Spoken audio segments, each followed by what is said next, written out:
சின்ன மருமகள் அடுத்த வர எபிசோடில் பார்த்திங்க அப்படின்னா தமிழ்ச்செல்வி வந்து காலில் வந்து இந்த மாதிரி அடிப்பட்டு வீல் சேரில் உட்காந்துருக்கனால பார்த்திங்க அப்படின்னா சாப்பாடுலேருந்து எல்லா ஹெல்ப்புமே வந்து சேதுபதி பண்ணுறாங்க.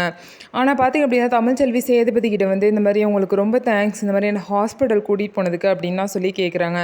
ஆனால் சேதுபதி பார்த்திங்க அப்படின்னா என்னாலலாம் ஃபுல்லாலாம் ஒன்று பார்த்துக்க முடியாது, எல்லா நேரமும் என்னால் வீட்டிலலாம் இருக்க முடியாது, உங்கள் அப்பத்தாவையோ இல்லை உங்கள் அம்மாவையோ இல்லை உங்கள் அக்காவையோ யாரையோ வந்து இருக்க சொல்லி பார்த்துக்க சொல்லுன்னு சொல்லிட்டு சேதுபதி சொல்லிவிட்டு அங்கேருந்து கிளம்புறாரு.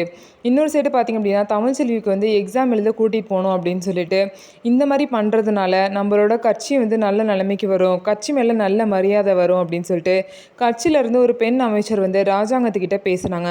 உங்கள் மருமகளுக்கு இந்த மாதிரி கால் அடிபட்டிருக்குன்னு சொல்கிறீங்க, இதுதான் சரியான நேரம், நீங்கள் உங்கள் மருமகளை நீங்கள் உங்கள் பையன் உங்கள் குடும்பமே சேர்ந்து எக்ஸாம் எழுத கூட்டிகிட்டு போனீங்க அப்படின்னா இதை பார்க்குற மக்களுக்கு வந்து நம்ம கட்சி மேலே வந்து ஒரு நல்ல அபிப்பிராயம் வரும், இதை நீங்கள் செய்யுங்கன்னு சொல்கிறாங்க.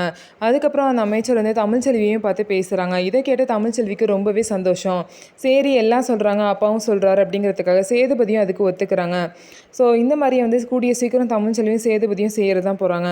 நம்ம வீடியோ உங்களுக்கு பிடிச்சிருந்தா நம்ம வீடியோவை லைக் பண்ணிக்கோங்க, மறக்காமல் நம்மளோட சேனலை சப்ஸ்கிரைப் பண்ணிவிட்டு பாருங்கள்.